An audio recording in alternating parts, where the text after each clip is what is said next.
Good morning. না, এখন ঠিক গুড মর্নিংটা না, এখন বাজে একটা মতন। তোমরা তো থাম্বনেল দেখে বুঝতে পেরে গেছো আমি কোথায় যাচ্ছি। আমি যাব আজকে কলেজে, কারণ আমার কলেজে আজকে আছে বসন্ত উৎসব। আমি পড়ি সেকেন্ড ইয়ারে, আর এটা আমার সেকেন্ড বসন্ত উৎসব। তো এখন বাজে একটা, আমার বেরোনোর কথা 12টার সময়। আমি লেট হয়ে গেছি প্রত্যেকবারের মতনই। তো চলো ওখানে গিয়ে দেখা হচ্ছে। তো চলো যাওয়া যাক।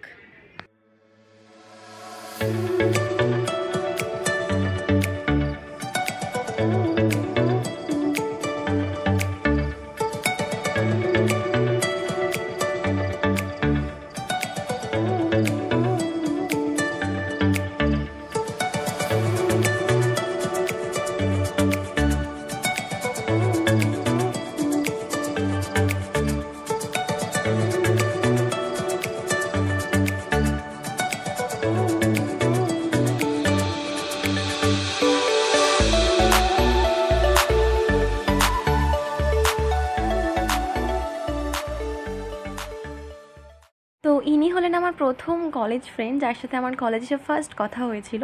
কলেজে আসার আগে না হলেও আমাকে 10বার জিজ্ঞাসা করা হয়ে গেছে, ভাই এত সুন্দর সেজে যাবো, কিছু খাওয়াবে না? তো খাবারের লোভ দেখিয়ে ওকে আমি নিয়ে এসেছি কলেজে। তো এখানে যাদেরকে দেখতে পাচ্ছ প্রত্যেকেই আমার কলেজের বন্ধু, খুব কাছের। তো আগেরবারও এসেছিলাম, কিন্তু এতটা বেশি মজা করতে পারিনি বলে এবার বেশি করে মজা করবো ভেবে রেখেছি।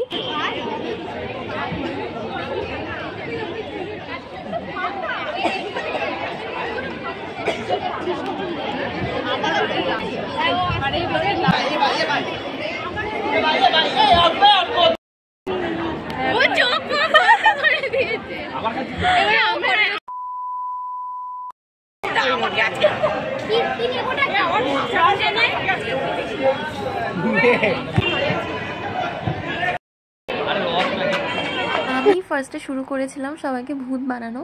প্রথমে কাউকে ভূত বানাতে পারিনি, কারণ সবাই ছবি টবি তুলবে বলছিল, এই কারণে। না না দে দে দে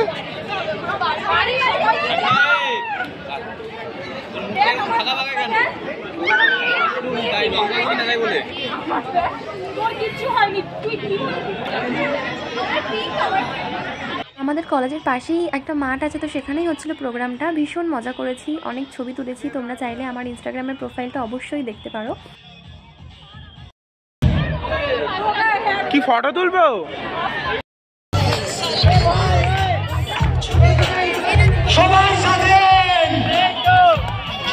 বন্ধু আমার রং খেলতে ভীষণ ভালোবাসে, তাই চোখের পলক একটা লাল একটা নীল হয়ে গেছে।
পুরো পাগলের মতন নেচেছি, যাতে পরের বছর আসতে পারি চাই না পারি মনে কোনো আফসোস না থাকে।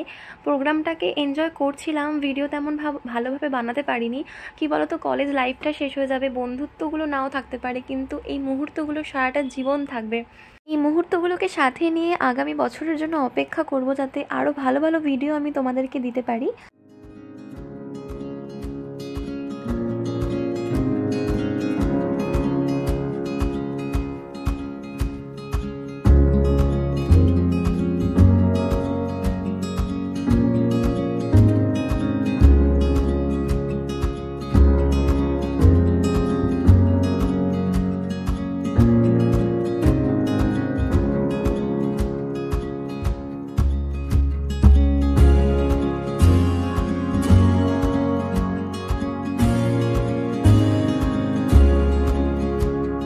এত নাচানাচি করার পর ভীষণ জোরসে খিদা পেয়ে গেছিলো, তো আমি আমার বান্ধবী একটু কিছু খেয়ে নিয়ে বেরিয়ে পড়েছিলাম। তো দেখা হচ্ছে পরের ভিডিওতে।